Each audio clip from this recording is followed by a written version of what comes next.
मेरे ख्याल से ये टॉपिक हम लोगों ने सुना है पहले, मतलब इस बारे में बात की है, पर सुना है कहाँ से कैसे? कोई इंटरव्यू या कोई एक्सपर्ट्स को बोले। हाँ, तो पीयर प्रेशर आप लोगों के लिए स्पेशली बहुत रेलेवेंट टॉपिक है। आप लोग 11 से हैं, कौन सी क्लास से हैं? 10th और आप लोग 9th से। अच्छा, तो स्पेशली इस एज ग्रुप में पीयर प्रेशर बहुत ही इंपॉर्टेंट टॉपिक बन जाता है। क्यों, वो हमें आज पता चलेगा, और ये एज ग्रुप में ही क्यों, वो भी पता चलेगा। स्टार्ट करते हैं छोटी सी एक्टिविटी से, जिसमें एक स्टोरी बिल्डिंग सी एक्सरसाइज है ये। हम लोग सारे लोग मिलकर एक स्टोरी बनाएंगे और उस स्टोरी की एक एक लाइन एक एक इंसान कॉन्ट्रीब्यूट करेगा। तो कहीं से मैं स्टोरी स्टार्ट कर सकती हूँ और उसमें आपको बस एक एक लाइन ऐड करके बढ़ाती जानी है। स्टोरी कितनी भी बिजार हो सकती है और कितना भी उसमें कुछ भी हो सकता है, और सीधे साइज कोई भी एनिमेटेड मूवी की तरह ले लो तो कुछ भी कर सकते हो उसमें। तो हाँ, तो मैं स्टार्ट करती हूँ। ठीक, मैं स्टार्ट करती हूँ कि एक बार एक कूल सा इंसान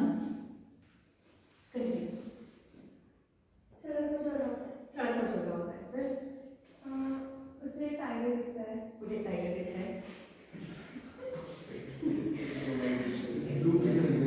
अच्छा, टाइगर जू से भाग के आया होता है। टाइगर जू से भागा होता है, फिर उसे घूर के देखता है। ठीक है, इंसान जू का ओनर होता है। इंसान आदमी जू का ओनर था। इंसान जू का ओनर कैसे करता है? दूसरा इंसान की मदद करता है। हाँ, दूसरा इंसान उसको बचाता है। दूसरा इंसान उसको बचाता है टाइगर से, घूर के देखने से। चलो फिर, हाँ, तो वो उसे बचाता है, फिर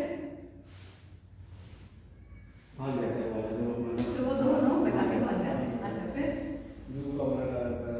जू का ओनर आ जाता है, ट्विस्ट। हाँ, उसे पकड़ लेता है। उसे पकड़ लेता है। किसको, टाइगर को या इंसान को? अच्छा, टाइगर को। अच्छा, एंडिंग की तरफ को बढ़ते हैं थोड़ा सा। एंडिंग मतलब फिर थोड़ा सा कंक्लूड करना शुरू उसको करते जू ले जाता है। हैं, उसको वापस जू ले जाते हैं। आगे कुछ मुझे ऐसा थोड़ा भी याद आ रहा है। है ना, अच्छा नहीं लग रहा है ऐसे नहीं करना। कुछ और बताओ। टाइगर ने अटैक कर दिया, चलो फिर उसे पकड़ने से तो चला जाता है कहाँ चला जाता है? वापस जू में। वापस जू में। ठीक है, टाइगर को जू नहीं जाना चाहिए था। जो जो वो दोनों भागते हैं ना, हाँ। वो वापस आते हैं टीम खुली और उसे बचा लेते हैं जू में जाके। क्योंकि जू में फिर उसे मारते और टॉर्चर करते हैं ना। हाँ, लेकिन वो इंसान खुद ही टाइगर से बचा होता है। नहीं तो वो वापस जाते हैं हेल्प रेस्क्यू टीम के लिए और बचा के उसे बचा लेते हैं। ठीक है, रेस्क्यू टीम क्या करती है? कोई टाइगर को उसे जंगल में छोड़ देते हैं। है, रेस्क्यू टीम उसे जंगल में छोड़ देती है। उसे जंगल में छोड़ देती है। ठीक है, फिर है ना, चलो और कुछ ऐड करना है किसी को? ठीक है, चलो। हाँ, हम अगले दिन न्यूज़पेपर में खबर चलते हैं। अच्छा, अगले दिन न्यूज़पेपर में खबर छपी है। हेडलाइन क्या होती है खबर? Tiger out of the cage. है, tiger out of the cage. नहीं जू में छप गई, अखबार छप गया। खबर क्या थी? Tiger out of the cage. Tiger out of the cage. Tiger out of the cage, open in the cage. और Tiger out of the cage, open in the cage. Open in the cage. ठीक है, बढ़िया। और कुछ?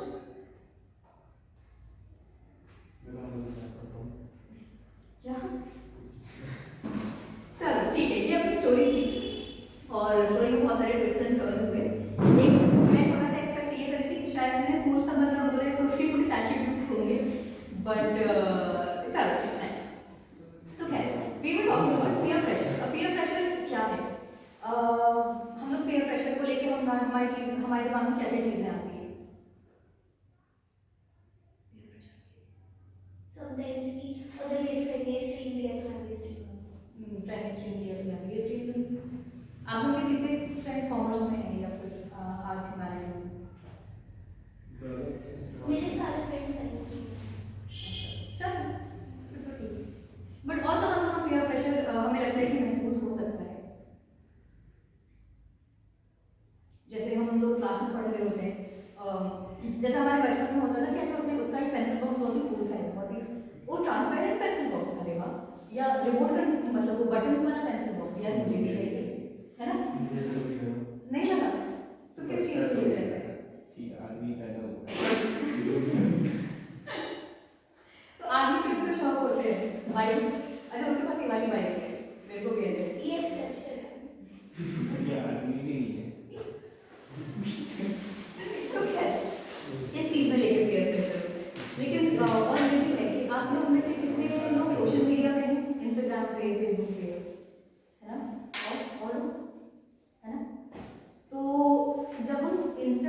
Scroll कर रहे होते हैं तो हम लोग स्टोरीज देखते हैं लोगों की, अच्छा वो इंसान ये कर रहा है, अच्छा वो इंसान मनाली घूमने गए हुए हैं, या हमारे यहाँ तो लॉकडाउन लगा हुआ है, वो लोग ये कर रहे हैं, सबको फील होता है। तो एक सर्टेन काइंड ऑफ प्रेशर हमारे दिमाग में बन जाता है, यार मैं ये नहीं कर रहा और मुझे वो करना है, मुझे ये करना है। कई बार हमें को खुद को नहीं पता होता करना क्यों है, लेकिन यार वो कर रहे हैं तो करके देखते हैं, वो वाली चीज़ आ जाती है। ये हो गया सोशल मीडिया पे। रियल लाइफ में कई बार ऐसा होता है, उस इंसान ने वो स्ट्रीम ली, मेरे को भी वो स्ट्रीम लेनी है, और क्या होता है, सारे लोग मास बंक कर रहे हैं। सर के ट्यूशन में कभी ट्राई किया है आप लोगों ने मास बंक का? नहीं।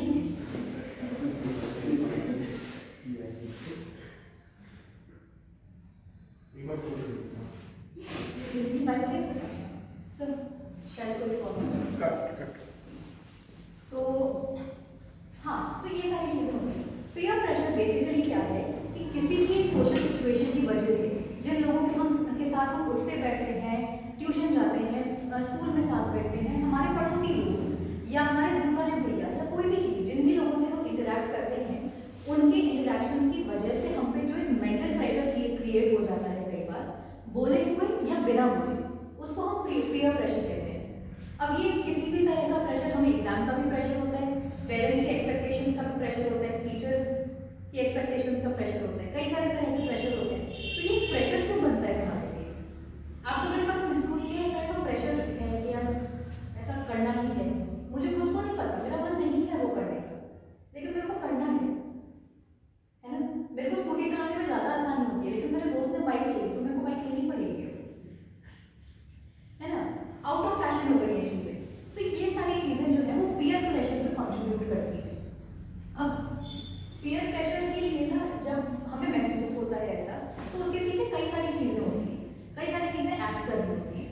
कई बार क्या होता है कि एक रीज़न ये है पीयर प्रेशर होने का कि हम खुद कंफ्यूज हैं, हमें नहीं पता है कि हमें कौन सी स्ट्रीम में जाना है, तो फिर जो दोस्तों ने ली मैं वही ले लेता हूँ, वो मेरा कंफ्यूजन सॉल्व कर देगा, है ना। या फिर मुझे नहीं पता कि आज मुझे क्या खाना है, क्या खाने का मन है, तो चलो जो दोस्त ऑर्डर कर रहे हैं मैं वही ऑर्डर कर लेता हूँ, या तू बता दे मुझे वो खा लेगा। तो इस तरह की चीज़ें हैं। एक very common reason peer pressure के बनने का ये है कि हम कंफ्यूज होते हैं, हमें खुद को नहीं पता है हमें क्या चाहिए, हमें अपने एम्बिशंस के बारे में उतना नहीं पता है, तो ये पीयर प्रेशर बनाएगा। दूसरा, हमें पता तो है हमें क्या चाहिए, पर हमें उसको कॉन्फिडेंस नहीं है। मुझे पता है कि मुझे मोमोज उतने पसंद नहीं है, लेकिन दुनिया भर को पसंद है, और उसमें मुझे ये कहने की हिम्मत नहीं है, नहीं यार आज मोमोज नहीं खाते, आज कुछ छोले भटूरे खा लेते हैं। तो मेरे को क्योंकि खुद पे कॉन्फिडेंस नहीं है, इसलिए मैं ये नहीं कह पा रहा कि नहीं मुझे ये नहीं करना, मुझे वो चाहिए। कॉन्फिडेंस दूसरी चीज़ है। सेल्फ एस्टीम, हम खुद को बहुत कम कर आते हैं लोग दूसरों से। हमें लगता है कि अगर वो जो इंसान है जिसके बहुत सारे दोस्त हैं, वो कुछ कह रहा है तो सही कह रहा होगा, लेकिन ज़रूरी तो ऐसा नहीं है। मेरी चॉइस तो मेरी चॉइसेस है, मैं अपने बारे में जब डिसाइड करूँगा तो मेरे बारे में तो सबसे बेस्ट डिसीजन मैं ही ले सकता हूँ ना, क्योंकि मैं अपने साथ ज़िंदगी भर रहा हूँ, मैंने खुद को झेला है ज़िंदगी भर, तो मुझे पता है कि मुझे क्या पसंद आता है, क्या नहीं, क्या मेरे लिए ठीक है।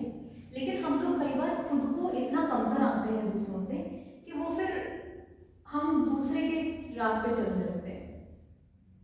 ये तो हो गई कुछ नेगेटिव चीज़ें जिस पे हम काम कर सकते हैं कि पीयर प्रेशर अगर बन रहा है तो वो इन वजहों से बन रहा है, तो मुझे अपना कॉन्फिडेंस बढ़ाने पे काम करना है, मुझे अपनी सेल्फ एस्टीम बढ़ानी है, और या मुझे अपने दिमाग का कन्फ्यूजन क्लियर करना है।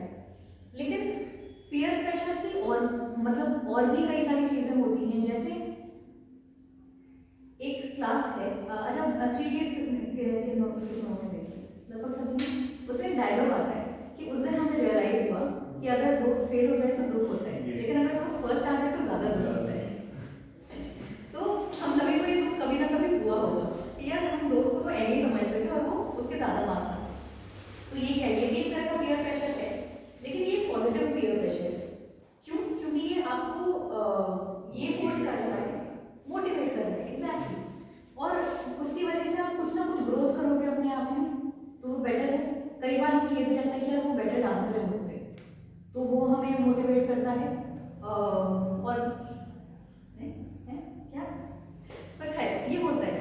और ऐसी कोई सिचुएशन है जिसमें आप लोगों को लगता है कि यार एक बार ऐसा हुआ था, मुझे ये कर देना चाहिए था, लेकिन मैं नहीं कर पाया,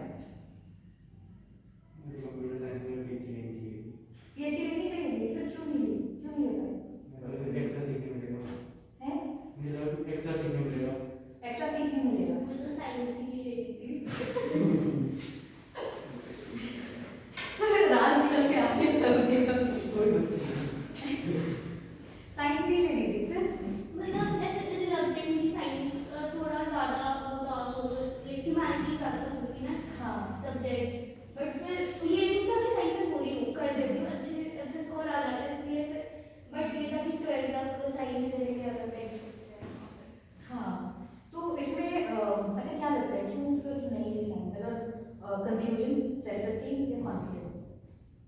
क्यों नहीं ली साइंस? हाँ मतलब क्यों दी साइंस, क्यों ह्यूमैनिटीज को क्यों ठुकराया? बहुत रीजंस।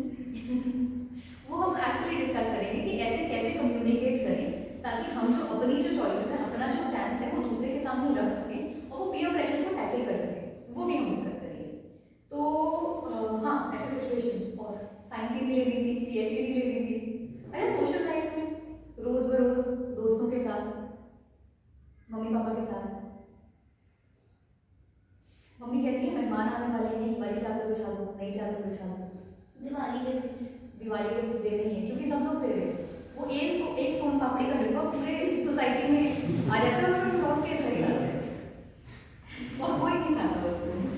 तो ये सारी चीज़ें हैं जो प्रोडक्ट्स हैं पीयर प्रेशर के। और अब हम देख रहे हैं कि पीयर प्रेशर कितना प्रेवलेंट है हमारे आसपास, बहुत ज़्यादा प्रेवलेंट है। जब मैंने साइंस ली थी, मेरे ज़्यादातर फ्रेंड्स जो थे वो उन्होंने कॉमर्स ली, और उनको एक एक टीचर ने अलग से जाके पूछा बेटा तुम तो पढ़ाई में अच्छे हो फिर क्यों कॉमर्स? अब इस बात का कोई सेंस नहीं बनता है, इस बात का लॉजिक कोई नहीं है, लेकिन एक ही नॉर्म चला आ रहा है क्योंकि लोग कहते हैं, लोग क्या कहेंगे फैक्टर बहुत ज़्यादा इंडिया में तो बहुत ही ज़्यादा प्रेवलेंट है कि लोग क्या कहेंगे, तो उस चक्कर में कई सारे डिसीजन गलत हो जाते हैं। अब पीयर प्रेशर हुआ, हम पे प्रेशर बना, हमने किसी भी प्रेशर में आके कोई डिसीजन ले लिया जो बिल्कुल हमारी चॉइस नहीं थी, मतलब मेरी फर्स्ट चॉइस तो नहीं थी, काम चल गया पर पहली बार में तो वो नहीं हुआ। तो इससे क्या लगता है आप लोगों को, कैसे कैसे मतलब दिमाग के पे क्या असर पड़ सकता है? बहुत सीवियर असर भी, छोटा सा भी, एक दिन के लिए भी मुझे सोचना पड़ गया तो मेरी मेंटल कैपेसिटी तो बढ़ गई। तो ऐसे और क्या क्या चीज़ें हैं जो आपको लगता है कि ऐसे हो सकती है? जब आप प्रेशर में आके कोई काम कर देते हो, क्रिप करते हैं चीजें देखते हैं। क्रिप करते हैं, अफसोस होता है कि क्यों करते हैं? जब आपको एक्चुअली एक लेक्चर अटेंड करना था क्योंकि सर फेवरेट टॉपिक पढ़ाने वाले थे आपका, और दोस्तों ने कहा कि चले बात मतलब कल अटेंड कर लेंगे, और वो फेवरेट टॉपिक का फेवरेट डिस्कशन वाला पार्ट आपको छूट गया, अफसोस होता है। खुद पे डाउट करते हो कि क्यों किया ऐसा? नहीं करते। कम्युनिकेशन में फिर और वो आता है कि एक बार मैंने अगर अपने दोस्तों को हाँ कर दी तो वो नेक्स्ट टाइम भी मुझसे एक्सपेक्ट करेंगे कि मैं उनके साथ चलूँ, वो नेक्स्ट टाइम भी मान के बैठ जाएंगे कि हाँ प्रतीक्षा तो she is comfortable bunking the class, तो वो नेक्स्ट टाइम भी मुझे ले जाएंगे, और नेक्स्ट टाइम मुझे बंक करना और मुश्किल हो जाएगा क्योंकि मैं एक बार उनकी बात मान चुकी हूँ, है ना? तो ये सब ऐसे क्या होता है कि पीयर प्रेशर का एक इंस्टेंस जो है वो धीरे धीरे अगले अगले इंस्टेंस के साथ बढ़ता जाता है और उसमें हमें टैकल करना और मुश्किल होता जाता है। With every instance that you give into, आपको every next instance becomes even more difficult to handle or tackle or say no to. हाँ, अच्छा इसके लॉन्ग टर्म इफेक्ट्स क्या हो सकते हैं?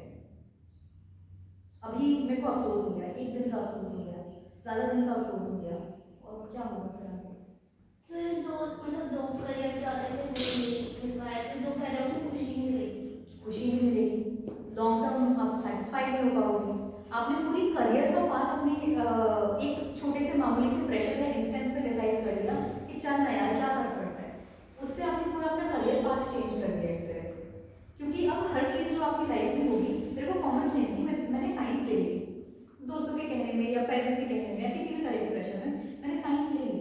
अब आगे जाके जो भी मुझे मिलेगा तो अगर वो सुनेगा कि अच्छा कक्षा साइंस में है, साइंस तो बहुत बढ़िया है, तो वो मेरा बिलीफ हालांकि कॉमर्स का था, लेकिन वो एक जो फॉल्स बिलीफ था मेरे दिमाग में वो रीइंफॉर्म हो गया कि हाँ साइंस तो बढ़िया है, और फिर मैं धीरे धीरे मैंने खुद ही को बना लिया कि हाँ शायद साइंस बढ़िया ही होगी, क्या जाता है क्या जाता है, और फिर मैंने खुद को ये एक गलत सी चीज़ समझाना शुरू कर दिया जो मेरा एक्चुअल नोशन नहीं था, लेकिन अब मैं उससे बहुत दूर आ चुकी हूँ। तो अब आगे जाके ज़िंदगी में क्या होगा, स्पेशली जो हमसे पिछली वाली जनरेशन है ना, उसमें आपको ये बात बहुत लगेगी कि यार मुझे करना तो ये था लेकिन मैंने ये कर दिया और अब मैं पछता रहा हूँ। बहुत सारे लोग अभी सिर्फ जो मिड लाइफ क्राइसिस की हम बात करते हैं कि मिड लाइफ में अक्सर लोगों को ये अफसोस होता है कि यार मैंने ज़िंदगी सबके साथ कुछ किया ही नहीं, वो सब इन्हीं छोटी छोटी चीज़ों को मिलके बना के बनता है। तो अब हमने पीयर प्रेशर के बारे में बात की, ये क्या है, कैसे इफेक्ट करता है, क्यों इफेक्ट करता है लोगों को? अच्छा पीयर प्रेशर का ना एक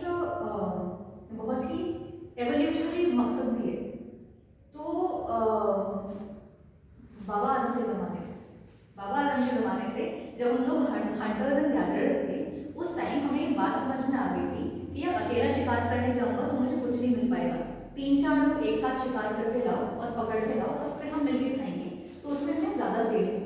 ऐसी भेड़ चाल जो होती है, भेड़ चाल इसी चीज़ से तो बनती है कि हम लोग ग्रुप में शायद ज़्यादा सेफ रहेंगे। अब ऐसी टेक्नोलॉजी के ज़माने में जब मेरे पास सब कुछ है खुद को अकेले सस्टेन करने के लिए और कुछ नहीं उखड़ रहा है मेरा एक ज़रा सा अलग डिसीजन लेने में, लेकिन माइंडसेट हमारा सेट हो गया है कि नहीं ग्रुप में ज़्यादा सेफ्टी है, जहाँ ग्रुप जा रहा है वो ठीक है, अगर वो कह रहा है तो ठीक ही होगा। और ये स्पेशली इंडियन कल्चर में तो बहुत ही ज़्यादा है ना, सोसाइटी के अंदर क्यों हो जाता है, आराम से चलते हैं। तो ये सारी अब एक एवोल्यूशनरी पर्पस तो था इसका, लेकिन हमें ये जानना ज़रूरी है कि आजकल के टाइम में वो इतना रीजनेबल नहीं रह गया है, इसका उतना फ़ायदा है नहीं।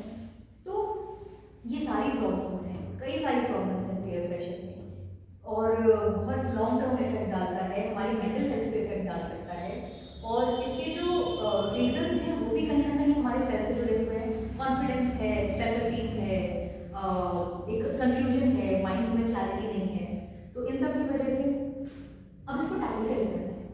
अब मैं इसको फाइंड आउट कैसे करूं अगर मेरे को पीयर प्रेशर फील हो रहा है तो पहले तो हम अपने वही पॉइंट्स पे जाएंगे कि कॉन्फिडेंस कम था, मैंने खुद पे कॉन्फिडेंस पे वर्क करना शुरू किया। अगर कॉन्फिडेंस खुद में कम महसूस होता है, दिखाना सीखना चाहिए, और दिखा के कई बार वाकई आ भी जाता है। ये पता है साइकोलॉजी में एक बहुत ही मतलब आप मुझे थोड़ा सा कॉमन सेंसिकल भी कह लो या एक स्ट्रेंथ भी है साइकोलॉजी की या फिर हमारे दिमाग की, कि हमारे दिमाग को जैसा आप समझाते जाओगे वैसा वो बिलीव करता जाएगा और फिर वो बॉडी को वैसे ही बना देगा। तो अगर मैं खुद से 1000 बार कह दूँ ना कि मुझे कुछ मतलब मेरी तबीयत ठीक नहीं है, लेकिन तबीयत एक्चुअली में खराब हो जाएगी। That is the fun part and the most trivial part about our brain, कि आप उसे जो बता दो वो मान जाएगा, वो सीख जाएगा। तो अगर मैं अपने ब्रेन को ये बताता हूँ कि यार मुझे कॉन्फिडेंस है ही नहीं है, मैं बोल नहीं पाऊंगा, तो फिर वो वही सीख जाएगा और वो आपकी बॉडी में एक्चुअली कॉन्फिडेंस कम कर देगा। फिर क्या होगा, आप जो भी छोटे से छोटा इंस्टेंस है ना, आप उसको ऐसे परसीव करोगे यार मुझ में कॉन्फिडेंस कम है इसलिए ये नहीं हुआ। भले ही ऐसा कुछ है कि आपने बाहर स्कूटीज की जगह नहीं थी तो आपने गेट से थोड़ी दूर खड़ी कर दी, उस टाइम तो ये रीजन था, लेकिन बाद में कभी आप सोचोगे ना तो आपको लगेगा यार मुझे कॉन्फिडेंस कम था, मुझे एकदम से अपनी ड्राइविंग पर भरोसा नहीं था कि मैं उस भीड़ भाड़ में भी पार्क कर दूंगा, इसलिए मैंने नहीं। आपका ब्रेन ऐसे आपको ट्रिक कर देगा ये सब समझने में या ये सब सोचने में। अभी बहुत ही गंदी स्टेट आ जाती है क्योंकि आप हर अपने डिसीजन को डाउट करने लगते हो। जब जहाँ कॉन्फिडेंट थे वहाँ भी नहीं रहते जब पीछे मुड़ के देखते हो। तो इस वजह से अगर जरा सी भी आपको कॉन्फिडेंस की कमी लगती है, आप उसमें कॉन्फिडेंस दिखाना सीख लो तो आपको कॉन्फिडेंस आता जाएगा। उसके लिए क्या करना है, घर पे जाओ, मिरर लगाओ, मिरर के सामने खुद से बात करो। ये पता है कई सारे एक्टर्स यूज करते हैं ये टेक्निक, ऋतिक रोशन ने बहुत यूज की जिसको स्पीच प्रॉब्लम्स थे, तो उससे वो बहुत ज़्यादा शायद हकलाता था या इस तरह की प्रॉब्लम्स थी उसे, तो वो मिरर के सामने खड़ा होकर बहुत फ्लुएंटली बहुत कोशिश करता था, एंड वो धीरे धीरे एक तो उसमें कॉन्फिडेंस भी आया और वो दूसरे को प्रैक्टिस कर रहा था। तो जैसे एक जोक था ना कि या तो मिरर के सामने बैठ के पढ़ता है, वो रिविजन होता रहता है साथ में, तो सेल्फ ग्रुप स्टडी का फील आता है। तो उसी तरह से जब आप मिरर के सामने बोलते हो तो आप खुद को देख रहे हो बोलते हुए और खुद से आई कांटेक्ट बना रहे हो क्योंकि और कोई चारा नहीं है आपके पास। इस वजह से आप जब आई कांटेक्ट बनाते हो आप में एक सेंस आता है कि कॉन्फिडेंस है मुझ में बोलने का, और अगली बार अगर मेरी आंखों की जगह किसी और की भी आंखें होंगी ना तो वो भी मैं इसी तरह बोल पाऊंगा।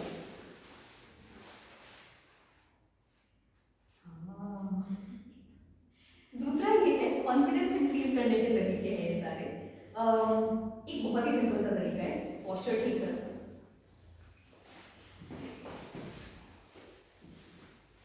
अगली बार जब आप अपने किसी फ्रेंड से बात करो, आप महसूस करना कि अगर आप यूं करके बैठे बात कर रहे हो तो फिर you are more likely to give in to the situations कि चल ठीक है यार देखते हैं यार, और जब आप स्ट्रेट होकर बात करो ठीक है देखते हैं, तो वो एकदम से वो टोन चेंज हो जाती है।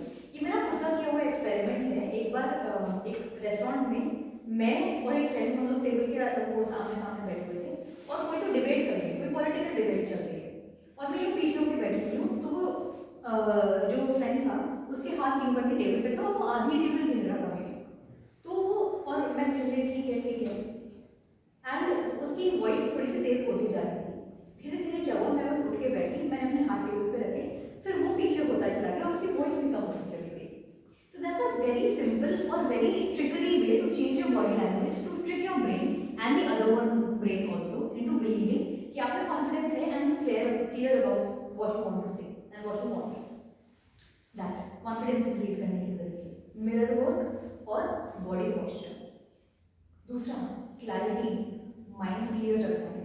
मेरे को ये चाहिए तो ये चाहिए, और मैंने इस पे स्टडी की है, मैंने इस पे सोचा है अच्छे से, और you know my choices are not subjected to peer pressure.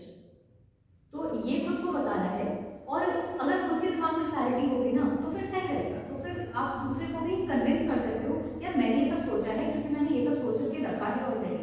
ऐसा नहीं है कि मैंने हवा में कुछ बना दिया and now you can easily change my perceptions.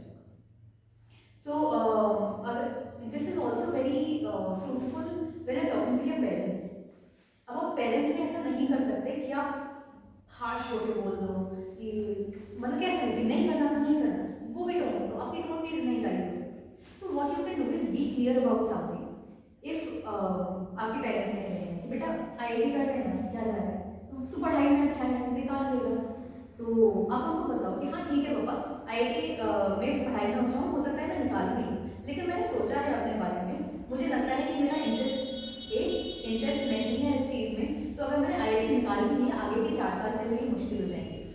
B, मेरे ख्याल से मेरी स्ट्रेंथ दूसरे एरिया में ज़्यादा है, और लेट मी शो यू कि मेरी क्या क्या स्ट्रेंथ्स है। तो you tell your parents, you clarify your things with your parents, और इससे your parents also get convinced and then वो फिर आपको सपोर्ट करेंगे, और आपका खुद में फेथ बढ़ेगा कि यार सही पता तो है सब मेरे को, तो फिर किस बात की दिक्कत है। तो पेरेंट्स के साथ कम्युनिकेशन इससे क्लियर रहता है, किसी भी तरह का कम्युनिकेशन इससे क्लियर रहता है, मेरे साथ क्लैरिटी नहीं है। Self esteem is a very big issue हम सबके लाइफ में, बिकॉज कहीं ना कहीं एक ऐसा मोमेंट अक्सर आता है, ज़रूर आता है, जहाँ पे हमें लगता है कि यार इस मामले में पीछे रह गए, और अगर इस मामले में पीछे रह गए तो फिर वो थॉट हमारे ब्रेन में एंटर करता है और हमारा ब्रेन से ओवरथिंक करने लगता है, बार बार प्रोसेस करने लगता है, यार बेइज्जती कर दी उसने मेरी, इसके सामने बेइज्जती कर दी, पूरा ग्रुप था वहाँ पे और उस एरिया में बेइज्जती की जिसमें मैं जाना चाहता हूँ। तो ये सारे थॉट्स जो है ना वो एक दूसरे के ऊपर चलते जाते हैं, ओवरथिंकिंग बन जाती है। एक पॉइंट ऐसा आता है जब आप अपने सेल्फ को क्वेश्चन करने लग जाते हो, हर चीज़ के बारे में क्वेश्चन ही करने लग जाते हो, यार मैं ट्यूशन ही नहीं जाता क्योंकि बेइज्जती तो हो रही है। But let me tell you very frankly कि वो 5 मिनट से ज़्यादा किसी को याद नहीं रहता। एक बहुत ही इंटरेस्टिंग इफेक्ट है साइकोलॉजी में which is called spotlight effect. उसमें क्या है कि इट्स अ बायस हमारे दिमाग में होता है, हमें लगता है कि हम लोग एक स्पॉटलाइट में और हर कोई हमें देख रहे हैं, लेकिन सोचो अगर हर कोई ऐसा सोच रहा है तो हर किसी के ऊपर स्पॉटलाइट है, मतलब रूम लाइट है, रूम पर लाइट है, तो इसका कोई मतलब नहीं बना कि सारे लोग एक ही को देख रहे हैं, क्योंकि हर कोई अपनी तरफ देख रहा है। और एक बार मेरी फ्रेंड ने अपनी टीचर से ये बात डिस्कस की, मुझे लगता है कि मैं एम्बैरेसमेंट से बहुत डरती हूँ, तो मैम बोली कि बेटा दुनिया सन के अराउंड रिवॉल्व करती है, तुम्हारे अराउंड नहीं। So that's a very practical way of seeing कि आप उस भीड़ का हिस्सा हो तो it's better to do your own thing rather than मतलब इस बारे में चिंता करना कि यार कोई देखेगा, कोई ये कहेगा, कोई वो कहेगा, तो क्या होगा। क्लैरिटी, सेल्फ एस्टीम, कॉन्फिडेंस, ये 3 बिल्डअप करना। कम्युनिकेशन स्किल्स, ये बहुत इंपॉर्टेंट पार्ट आ जाता है। How you communicate makes a big difference into how you are perceived. अगर मैं आपसे बोलूँ कि यू नो आज मैं 4:30 देख लेना जैसे भी, और मैं आपसे बोलूँ कि 4:30 बजे स्टार्ट हो जाएगा, देयर इज अ डिफरेंस। आप 4:15 बजे आओगे, अगर मैं कहती हूँ 4:30 साढ़े 4 तक आ जाना, तो फिर वो 4:30 का 4:45 होगा, इस तरह से। So make your communication clear. दूसरा, व्हेन यू सी अच्छा मेरे ऊपर कोई इस तरह का प्रेशर आ रहा है जो मुझे ना करना है, पर मैं नहीं कर पा रहा, तो उसमें what you can do is use humour. अब दूसरे की बेइज्जती नहीं करनी है, दूसरे की टांग नहीं खींचनी है, लेकिन यूज ह्यूमर। फॉर एग्जाम्पल बम, कोई कहता है कि यार बम करने चलो, तो इसके कोई मुझे ह्यूमरस से रिप्लाईज बताओ, पॉजिटिव भी हो लेकिन थोड़े से मजाकिया भी हो, थोड़ी सी बेइज्जती हो जाए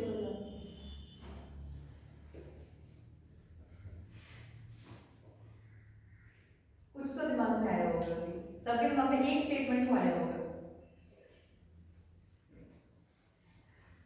You have to oppose the हाँ you have to oppose the bunk idea. हाँ, उसको ना करने का एक ह्यूमरस तरीका।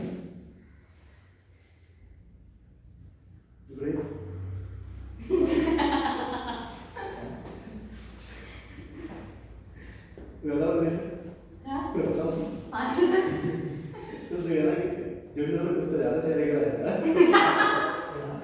जंगल कुत्ते साथ जाते, शेर अकेला जाता है।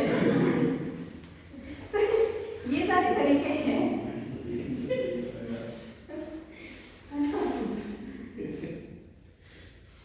हाँ तो और कई सारे तरीके, फिल्में वगैरह देखते हो उसके डायलॉग्स छाप दो, या फिर एक गोलमाल 3 में कन्फ्रंटेशन बहुत अच्छे होते हैं, गोलमाल में स्पेशल। तो गोलमाल 3 में ऐसा कुछ था कि कौन है तुम, तो गोपाल, गोपाल कहते हैं मुझे, और वैसे कौन है तुम। तो इस तरह की चीज़ें आप यूज़ कर सकते हो उसको थोड़ा सा ऑफ ट्रैक करने के लिए, प्लस आपका स्मार्ट आंसर होगा, और क्योंकि आपने वो बात हंसी में उड़ा दी, फिर कोई रिटेलिएट नहीं करेगा उससे, क्योंकि यार मजाक, ये वो खुद कंफ्यूज हो जाएगा कि यार ये मजाक कर रहा था या इसने मेरी बेइज्जती की या क्या हुआ। तो इस तरह की चीज़ें टैकल करने के लिए थोड़ा सा ह्यूमर भी लगता है। दूसरा, पॉजिटिव चीज़ों से टैकल करो, सीधा नहीं यार मेरे को नहीं लगता मैं नहीं, थोड़ा सा कह दो यार मेरे को आज का लेक्चर अटेंड करना पसंद है, तो I would rather do this than do your thing.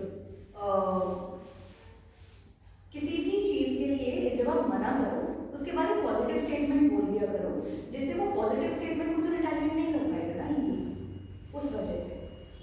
Then if you have confidence on yourself, तो आपको ये स्टेटमेंट्स मिलेंगे कि चल ना यार कुछ नहीं होता, छोटी सी चीज़ है, 5 मिनट में क्या हो जाएगा, ये सारी चीज़ें। बट ऑल्सो रिमेंबर कि अगर आप नो कह देते हो तो उससे भी 5 मिनट के बाद वो हो जाने वाला है इंसान, तो ऐसी कोई बात नहीं है। और पीयर प्रेशर का एक्चुअली स्पेशली इस एज में काफ़ी ज़्यादा वो है, सिग्निफिकेंस है, क्योंकि फाइनेंशियल टर्म्स में कई बार हम लोग कुछ चीज़ें अफोर्ड नहीं कर सकते एंड हमारे फ्रेंड्स अफोर्ड कर सकते हैं, दे कैन डू इट, तो उसमें we have to be very firm with ourselves कि नहीं यार मेरा पैसा इसलिए है या मेरे माँ बाप का पैसा इसलिए है और वो उसी लिए है, you do your own thing, I do mine, वो वाली चीज़ है। तो ये था पीयर प्रेशर के बारे में। Now we did discuss lot about how peer pressure, mostly career को लेके हम लोगों ने डिस्कस किया, एंड कई सारी चीज़ों में ये काम करता है, but right now I think आप लोगों के लिए करियर डिसीजंस काफ़ी इंपॉर्टेंट हैं, बिकॉज 11th में आके एकदम से वो तलवार लटक जाती है, जैसे सारे डिसीजन अभी करने हैं, क्योंकि आपको 50 साल की उम्र में क्या करते हुए देखना आपको पसंद है, उसका डिसीजन आपको 11th क्लास में लेना है, 20 साल की 17 साल की उम्र में लेना है। So that becomes a very big concern. क्या बता दो। तो that becomes a really big concern as to कि यार इतना बड़ा डिसीजन मेरे कदम पे अभी, और मेरे पेरेंट्स अभी तक कहते हैं तुम अभी बच्चे हो, तुम्हें समझ में नहीं आएगा, कहते हैं तुम लोग मुझे सब लोग कहते हैं, बट हाँ that's why you have peer pressure, थोड़ा सा वो हाँ बॉडी लैंग्वेज स्टिफ रहती है, मेरी भी हाइट कम है, तो मेरे भी सारे फ्रेंड्स वो अक्सर हाइट ज़्यादा थे मुझसे, बट ज़्यादा स्मार्ट है ना, बस सॉर्टेड एक बार में। सो हाँ, नेक्स्ट पीयर प्रेशर हमें हमारे करियर डिसीजंस को इन्फ्लुएंस ना करे, उसके लिए वो सारी चीज़ें तो हमेशा काम करेंगे आपके साथ, आपका कॉन्फिडेंस है, आपका सेल्फ एस्टीम है, पेरेंट्स के साथ एक ओपन चैनल रखना बहुत ज़रूरी है, स्पेशली इस एज में, क्योंकि इस एज में क्या होता है, सोशल इन्फ्लुएंस हम पे बहुत ज़्यादा आता है, क्योंकि एकदम से थोड़ी सी इंडिपेंडेंस मिली होती है, हम पेंसिल से पेन पे आ गए होते हैं, स्कूटी चलानी शुरू कर दी होती है, घर से बाहर जाना है, थोड़ा बहुत घर के काम करना शुरू कर दिए होते हैं, तो वो एकदम से हमारे ऊपर जो रिस्पॉन्सिबिलिटीज आती हैं वो एक हमें सेंस नहीं, यार मैं बड़ा हो गया और and now I can take my own decisions, लेकिन for your parents you are still dependent on them to a certain degree, financially, social security के लिए, किसी भी चीज़ के लिए आप अभी भी डिपेंडेंट हो, तो ये क्लैश बहुत ज़्यादा वैसा हो जाता है, स्ट्रेसफुल हो जाता है पेरेंट्स और बच्चों के बीच में। Now how do you handle that? एक is keep the communication channel open with your parents, थोड़ा सा आप उन्हें फालतू की चीज़ें भी बताते रहो। अगर पेरेंट्स ने पूछा है कि पढ़ाई कैसी चल रही है, तो अच्छी चल रही है पूछने, अच्छी चल रही है कहने के साथ साथ ही कह आंसर नहीं हमारा बताया था और इस बात में सब लोग बहुत हंसे हैं, just to fill the gap, वो ऑकवर्ड साइलेंस नहीं होगी फिर कि पढ़ाई कैसी चल रही है, अच्छी चल रही है, ठीक है अच्छी चल रही, और क्या पूछना। तो बड़े होकर भी कभी आप कॉलेज वगैरह जाओगे तो जब पेरेंट्स को फ़ोन करते हो और एक टाइम आता है जब सब रुक जाते हैं, जब पेरेंट्स के साथ आपकी बात नहीं होती, फिर ये होता है अच्छा मौसम कैसा है वहाँ, तो मौसम is a favourite gap filler India में, मौसम कैसा है, तो इस ऐसे ही टाइम्स में आपको थोड़ा सा चैनल धीरे धीरे ओपन करना होगा, and since you are big enough now, आपके पेरेंट्स की हमेशा रिस्पॉन्सिबिलिटी नहीं रहती है कि वो चैनल ओपन करें, कई बार पेरेंट्स भी मतलब अपने पुराने पेरेंट्स की कंडीशनिंग झेल रहे होते हैं या उन्होंने जैसा जैसा चला आ रहा है वैसा उसके प्रोडक्ट होते हैं, तो कई बार since now you understand this gap, इस वजह से ज़रूरी है कि आप उसको धीरे धीरे ओपन करना शुरू करो उस चैनल को, ये है क्लैरिटी है। करियर डिसीजंस में एक बहुत ज़्यादा इम्पोर्टेंट डिसीजन मेकिंग में, any type of decision making में एक बहुत ज़्यादा इम्पोर्टेंट टेक्निक है द मार्केट।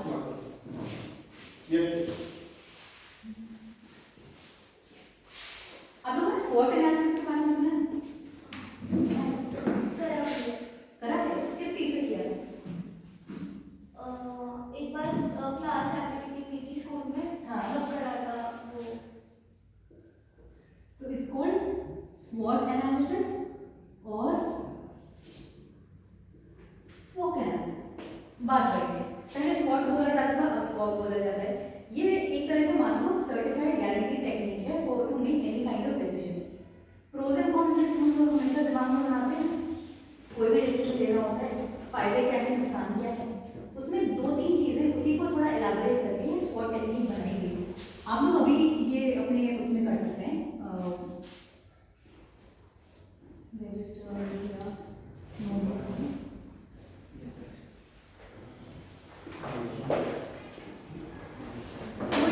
कोई भी डिसीजन किसी भी तरह का आपको लेना होगा,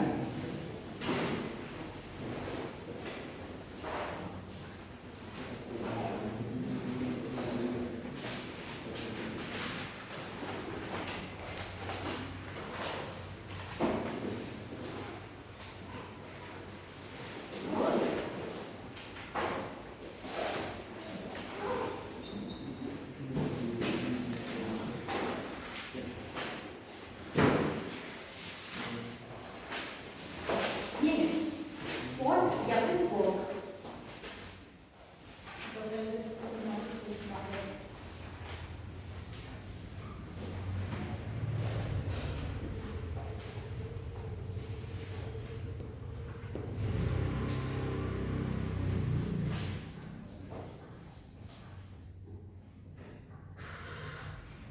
ये स्वॉट एनालिसिस आप जब जॉब्स में जाएंगे या किसी भी तरह की जॉब में स्वॉट एनालिसिस अक्सर यूज होता है कि आर्किटेक्ट है वो एक साइट पर गया कि यार यहाँ पे मेरे को बिल्डिंग बनानी है, उसे डिसीजन लेना है कैसी बिल्डिंग बनानी है, कितनी बड़ी, क्या एरिया, कितना कवर होगा, वो सारी चीज़ें, तो वो उस लैंड एरिया का स्वॉट एनालिसिस करेगा जिसमें वो बताएगा स्ट्रेंथ्स उस जगह की, वीकनेसेस वहाँ पे बिल्डिंग बनाने की, उस पर क्या क्या अपॉर्चुनिटीज़ हैं, क्या यानी कि वो उस जगह से क्या क्या कर सकता है और क्या क्या थ्रेट्स या चैलेंजेस हैं जो वो फेस करेगा अगर वो बिल्डिंग बनाने की सोचता है।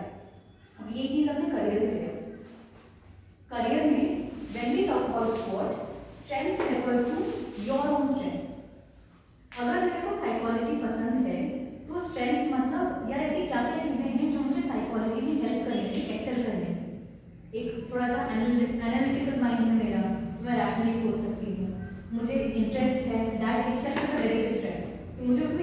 तो अगर मैं ज़्यादा पढ़ लूँगी तो मैं बोर नहीं होंगी या बर्नआउट फील नहीं करूँगी। वो सारी चीज़ें हैं। वीकनेसेस हैं कि यार मेरे को, मैं कई बार सोशली ऑकवर्ड हो जाती हूँ, तो मुझे साइलेंसेस को फिल करना नहीं आता। दैट्स अ वीकनेस, क्योंकि जब मैं लोगों को काउंसिल कर रही होंगी तो मुझे तो फिल करना पड़ेगा ना, लोग तो कैसे भी रिस्पॉन्ड कर सकते हैं। वो सारी चीज़ें। अपॉर्चुनिटीज़ हैं, साइकोलॉजी में हर कोई डिमांड कर रहा है कि यार मेरे को साइकोलॉजिस्ट या थेरेपिस्ट की ज़रूरत है। बहुत सारी अपॉर्चुनिटीज़ हैं। और थ्रेट्स या चैलेंजेस ये हैं कि अगर मैं साइकोलॉजी फील्ड में गई, पैसा वही तो नहीं या फिर अभी मतलब कई सारे ये कह लो कि इंस्टीट्यूशनलाइज नहीं है साइकोलॉजी, तो अगर मेरे को करना पड़ा तो हो सकता है प्राइवेट प्रैक्टिस मेरे को करनी पड़े, अपना क्लिनिक सेटअप करना पड़े जिसमें टाइम लगता है। तो ये थ्रेट्स या चैलेंजेस आते हैं। अब मैं आप लोगों से चाहती हूँ कि आप लोगों ने जो भी एक रफ स्केच जो अपने दिमाग में बना रखा है अपने करियर का, उस पर आप स्वॉट एनालिसिस लगाओ और देखो कि कहाँ कितने पॉइंट्स आप भर रहे हो, और उसके साथ साथ हम लोग ये भी डिसाइड करेंगे कि क्या वीकनेस इतनी बड़ी तो नहीं है कि वो स्ट्रेंथ को ओवर पावर कर दे, है ना। कम से कम स्ट्रेंथ इतनी बड़ी तो होनी चाहिए कि वो वीकनेस को कवर अप कर ले, या फिर अपॉर्चुनिटीज इतनी तो होनी चाहिए कि वो चैलेंज को कवर अप कर ले। ऐसा ना हो कि चैलेंजेस इतने बड़े हो जाए तो अब हमारी एक्टिविटी है, ठीक है। जो भी एक रफ स्केच, अभी तक मैंने इंजीनियरिंग का सोचा है तो इंजीनियरिंग डाल दो, अभी तक मैंने आर्किटेक्चर का सोचा है, मतलब नाटक का फॉर्म भरना है, नाटक होता है ना सर, हाँ उसका फॉर्म भरना है तो आर्किटेक्चर का सोचो। ऐसे कोई भी चीज़ और बनाना शुरू करो। सिद्धांत किसको नाम है? संगीत में या लिरिक या दोनों? दोनों बना सकते हैं। हाँ जितने ऑप्शन है फिर उस पर दोनों को क्या कहते हैं? दोनों पे बनाए, जिसकी स्ट्रेंथ ज़्यादा आ रही होगी या जिसमें ज़्यादा वो हो रहा होगा। और इंजीनियरिंग में भी इंजीनियरिंग, मेडिकल और सिविल पहले लिरिक कर लेना, आराम से कर लेना।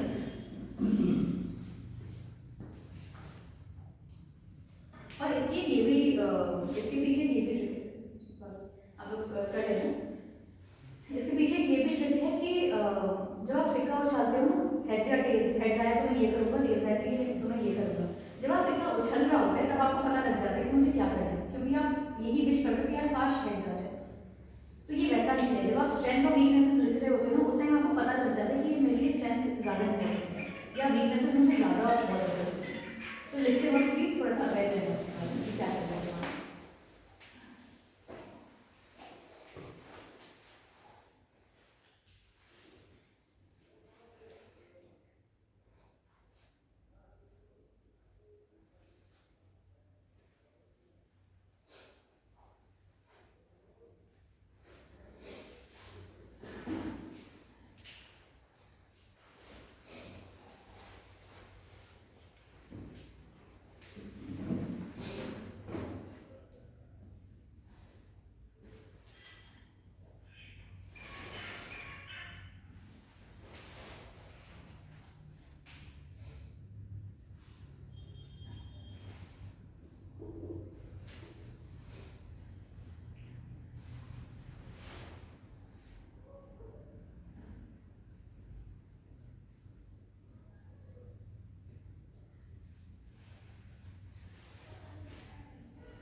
अगर चारों बॉक्सेस में एक एटलीस्ट एक पॉइंट आ जाए फिर बता, और भी लिख सकते हो बट एटलीस्ट एक पॉइंट आ जाए।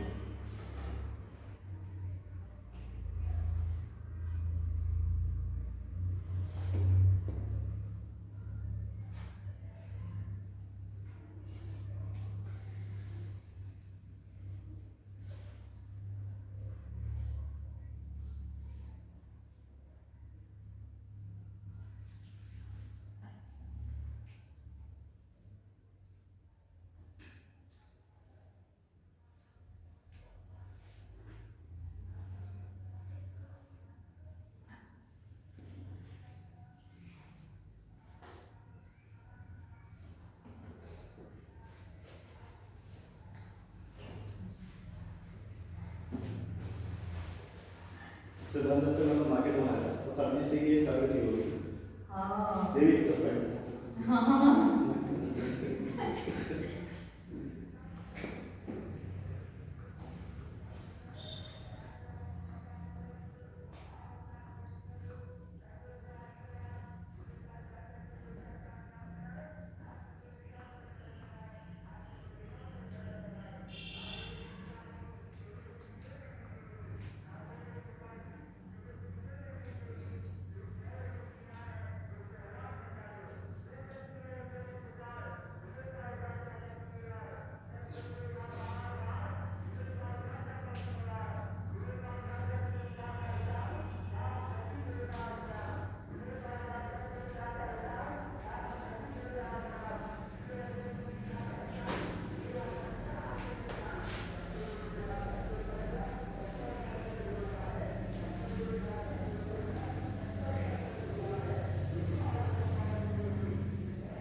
किसका एक एटलीस्ट एक पॉइंट आया चारों बॉक्सेस में।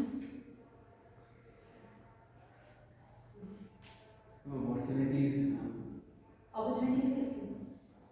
like any मतलब कैसे लिखना अपॉर्चुनिटीज ये हैं कि अगर मैं ये कर लेता हूँ तो मुझे क्या क्या हेल्प करेगा उसको बढ़ाने में, या क्या क्या मतलब बेटर ऑप्शंस हैं, क्या चीज़ मेरा रास्ता आसान करेगी उस राह पे जो मैं करना चाहता हूँ।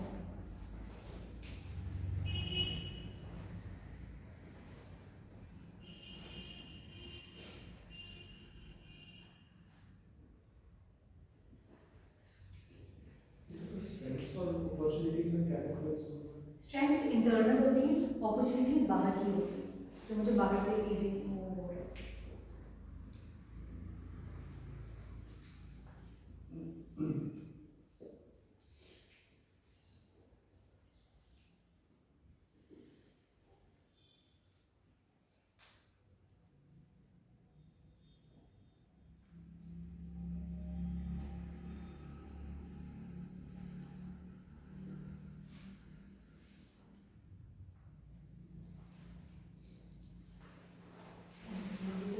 एक्सरसाइज के लिए तो ज़्यादा टाइम नहीं ले सकते, बट इसको घर पे जाकर आप दोबारा से और खूब टाइम दे लेके सोचना, जितने ज़्यादा पॉइंट्स ऐड कर सकते हो उतना ज़्यादा और अच्छे से बनेगा ये। वीकनेस तो लाइक हम अपने बारे में जो अपने बारे में स्ट्रेंथ और वीकनेस दोनों पॉइंट्स अपनी हैं जो हमारे अंदर प्रेजेंट है। अपॉर्चुनिटीज और थ्रेट्स या चैलेंजेस ये सब बाहर के हैं जो बाहर से हमें हेल्प मिलने वाले हैं। अपॉर्चुनिटीज में ये भी आ सकता है मेरे पेरेंट्स सपोर्टिव है, अपॉर्चुनिटीज में तो ये भी है कि मेरे चाचा सेम बिजनेस करते हैं तो मैं उनसे हेल्प ले सकता हूँ। थ्रेट्स या चैलेंजेस में ये भी आ सकता है कि कंपटीशन बहुत वहाँ पे और या फिर कुछ भी कि अगर ये नहीं मिला, ये भी एक थ्रेट या चैलेंज है। It's a black and white situation, अगर वाइट नहीं मिला मेरे को, अगर टॉप का नहीं मिला तो एकदम से कुछ नहीं मिलेगा, तो ये एक तरह से थ्रेट बन जाती है या चैलेंज बन जाता है जो आपको ओवरकम करना है। इसीलिए आजकल थ्रेट वाला वर्ड हटा दिया गया है क्योंकि थ्रेट एकदम से आपको डर लगवा देता है, but it's just a challenge that you have to overcome.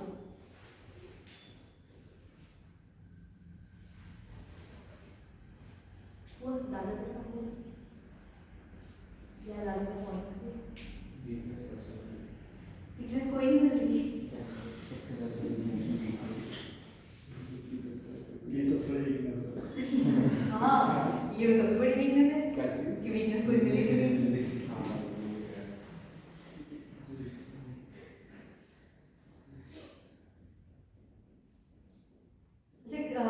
Issue में से पीयर प्रेशर में से सबसे ज़्यादा रिलेट किया?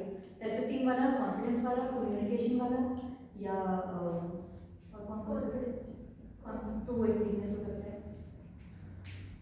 अगर आपके पास आप कई बार डाउट होता है खुद पे, तो वो एक वीकनेस हो सकती है। कुछ भी नहीं हो तो फिर लैक ऑफ इंट्रोस्पेक्शन वीकनेस है। अगर इसमें कोई ऐसा बैठा हो जो प्रेशर क्रिएट करता है तो उसके बारे में नहीं कर सकता है। पीयर प्रेशर क्रिएट करने की यही बात है कि आप दूसरे काम में काम मत लगाओ बेसिकली।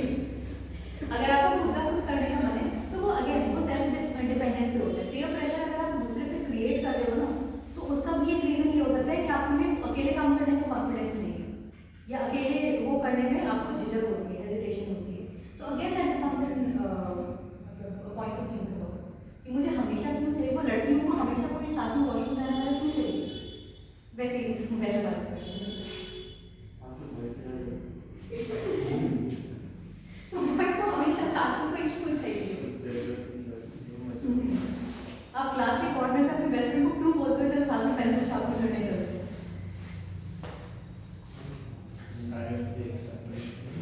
हाँ, एक को प्यार करते हैं, ये तो टीचर्स की बहुत कॉमन वो है। तो हाँ, मैं थोड़े से पॉइंट्स जान सकती हूँ कौन कौन से स्ट्रेंथ्स, अच्छा कौन कौन से करियर नॉट डिसाइडेड, लेकिन कौन सा कोई रफ तो होगा क्योंकि अगर मैं साइंस पढ़ रहा हूँ तो उसी के बारे में होगा। मर्चेंट, ठीक हो गया।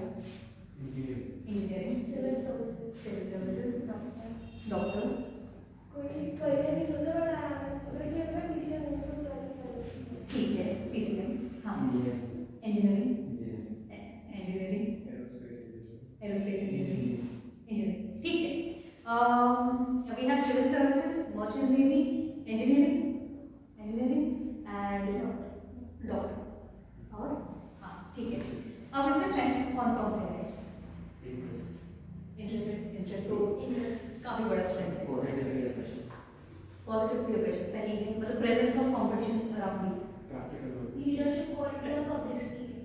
Leadership quality, public speaking, practical knowledge about the topic, बढ़िया। और learn something new, actually opportunity में आएगा। क्यूरियस नेचर, ये उसमें आ सकता है।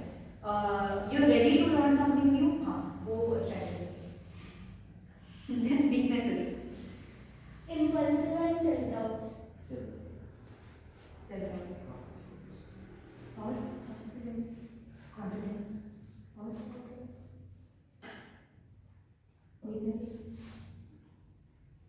Lack of flexibility. That becomes a challenge, क्योंकि वो बाहर की चीज़ है कि मुझे बाहर से फैसिलिटीज नहीं मिल रही, तो मेरे अंदर की वीकनेसेस और क्या क्या हैं जो मेरे को ये फील्ड सेलेक्ट करने में थोड़ा सा प्रॉब्लम क्रिएट करेगी। कम्युनिकेशन हमें प्रॉब्लम एक हम लोग, अच्छा हाँ, अच्छा ठीक है, but it's better if you stick to weaknesses that are oriented towards the career that you're deciding for. तो अगर एरोस्पेस इंजीनियरिंग में कम्युनिकेशन की बहुत ज़्यादा ज़रूरत है तो फिर that becomes a huge weakness, लेकिन अगर कम्युनिकेशन इतना नहीं है तो भी चलेगा, हाँ तो फिर चलेगा। ऑर्गेनाइजेशनल सेटअप में अगर आपको काम करना है तो communication becomes a huge requirement. और स्ट्रेंथ्स और चैलेंजेस क्या है? लेट्स कॉल देम चैलेंजेस, बहुत बड़ा हो जाता है। हाँ, कंपटीशन और सोशली सिक्योर होना पड़ता है। हाँ, बिल्कुल, it requires a lot of And also कि अगर टीम वर्क को you have to like face it. हाँ, मेंटल प्रेशर बहुत, हाँ, और चैलेंजेस और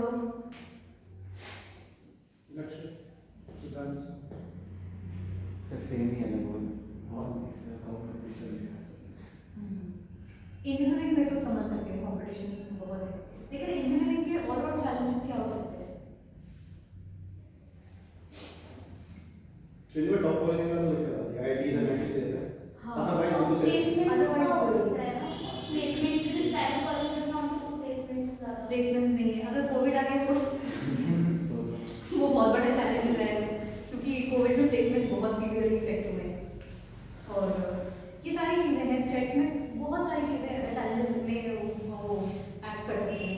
कई बार मेडिकल में there is a huge challenge की फीस बहुत ज़्यादा होती है, अगर आपको प्राइवेट मिल रहा है तो फीस निकालने में हालत खराब हो जाती है।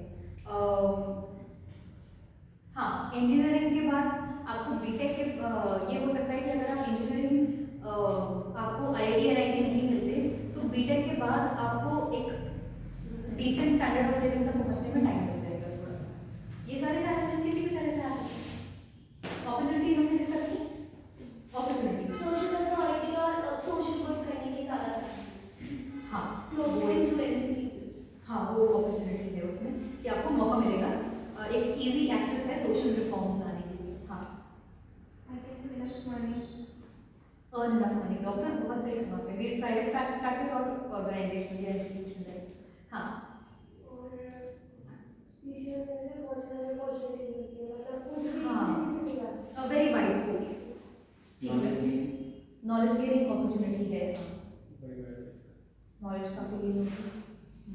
फॉरेन टूर्स फॉरेन टूर्स, हाँ अपॉर्चुनिटी है, वो करना है सबको। हाँ, सपोर्टिव पेरेंट्स, यस, हाँ money supportive parents, supportive parents, कोई नहीं।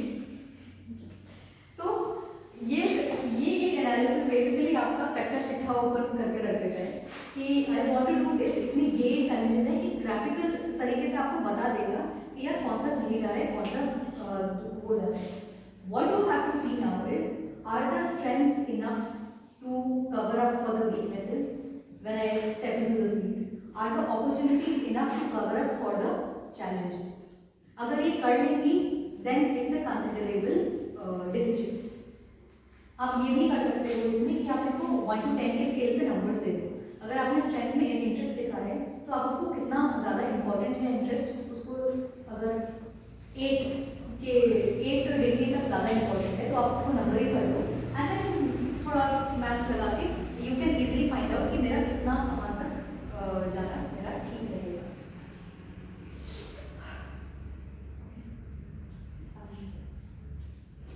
यहाँ तक सब मतलब लगा, रिलेटेबल लगा थोड़ा सा, ऐसा लगा कि अप्लाई कर सकते हैं डेली लाइफ में, है ना?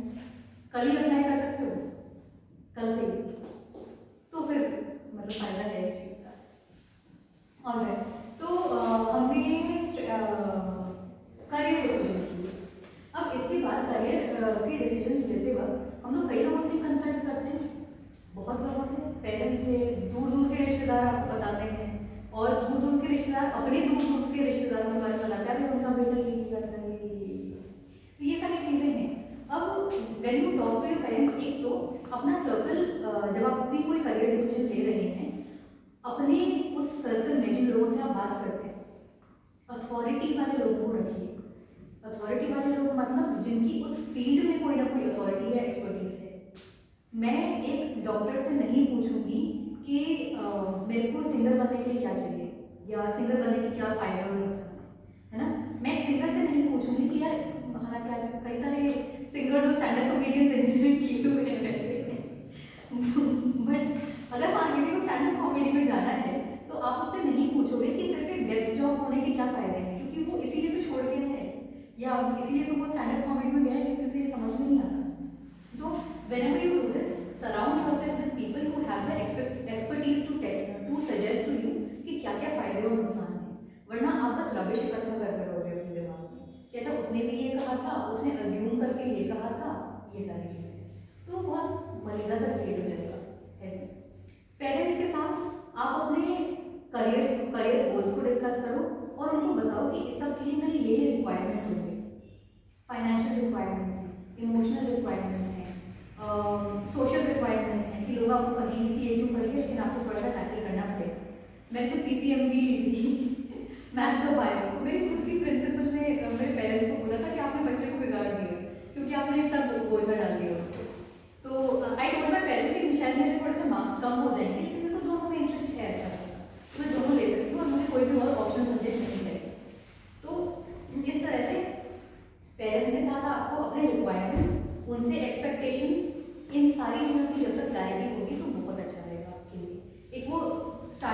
कॉन्ट्रैक्ट साइन होते हैं, एक तरह से स्टार्टिंग में ये कॉन्ट्रैक्ट बन जाएगा, फिर ये नहीं होगा कि अरे यार अब मेरे पापा ऐसे रिएक्ट कर रहे हैं, या फिर पेरेंट्स को आपको नहीं लगेगा कि अचानक से ऐसे क्या हो गया, ऐसे क्यों बिहेव कर रहे हैं, ये सारी चीज़ें हैं। और कोई क्वेश्चंस और कोई डाउट्स, कोई कमेंट्स या कुछ कुछ इंस्टेंस जो आपको ध्यान आया हो जब मैं बात कर रही हूँ?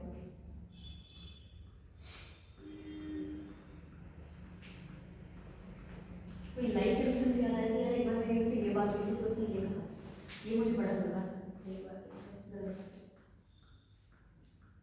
हाँ मुझे लगा मतलब ऐसी नॉर्मल कॉन्वर्सेशंस चलती रहती है, कभी न्यूज़ चैनल है तो लाइक अभी रिसेंटली कोई मिस इंडिया बनी थी ना हरनास और मिस यूनिवर्स, हाँ तो उसी पे वो डिस्कस कर रही थी कि मतलब ब्यूटी के स्टैंडर्ड्स में रख दिए कि if a woman is divorced तो she is not eligible for it. Oh तो where I was like very triggered कि क्यों, क्योंकि like if she is divorced then does not mean she is not beautiful।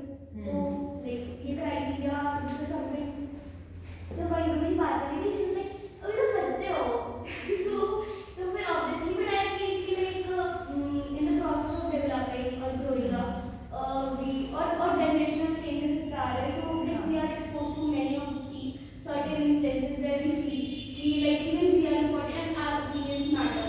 So like the same thing is तो मुझे लगा कि हाँ like opinions may differ और obviously I'm not saying she's wrong because उन्होंने जिंदगी अपने हिसाब से जी है, मेरे opinions अलग हैं but like कि in the society where people with different many mindsets are living so each mindset should be equally like respected and equally considered। True, very true. और एक थोड़ी सी इंडियन सोसाइटी ऐसी है इस टाइप की है जिस इंडियन सोसाइटी को ना बड़े लोग चलाते हैं।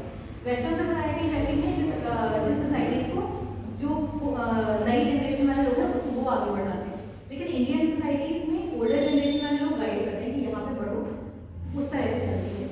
एक है, लेकिन इस तरह की कॉन्वर्सेशंस को ना आप क्वेश्चन से टैकल कर सकते हो कि आपको क्यों लगता है कि ऐसा नहीं होना चाहिए, या आप उनसे इतने सारे क्वेश्चंस पूछो कि they are forced to answer या they are forced to look with it कि अच्छा क्या मैं ये सब क्यों बोल रही हूँ।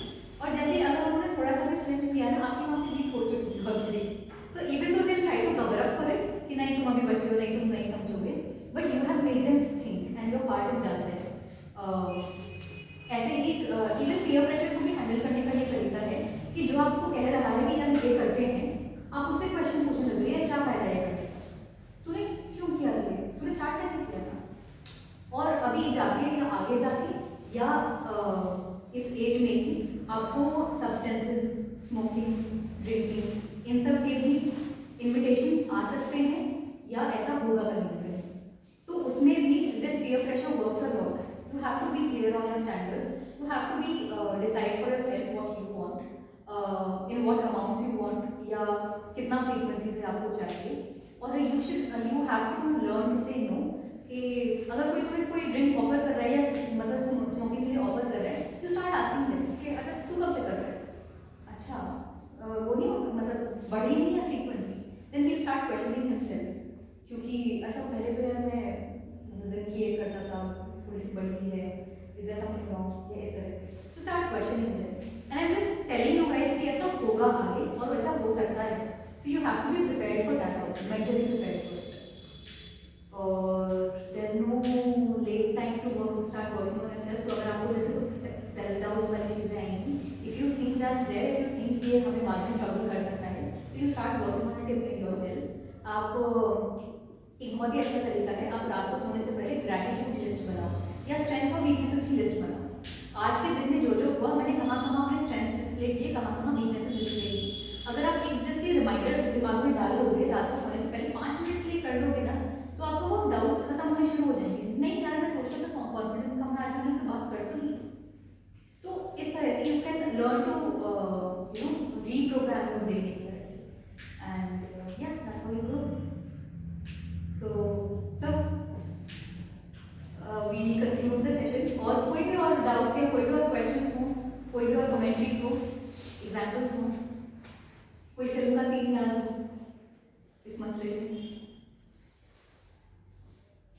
बड़ी बात है बेटा, तो सोचा हमने क्या करना बहुत अच्छे से बात है, वेल लाइन है। अच्छा मार्केटिंग वगैरह में तो ऐसे लोगों को बहुत स्ट्रेंथ होती है, अगर आप इस तरह से आप ह्यूमर को यूज़ कर सकते हो छोटी छोटी लाइन तो बहुत है। और आजकल कंपनी स्टाफ भी ऐसे ही लोग रहते हैं।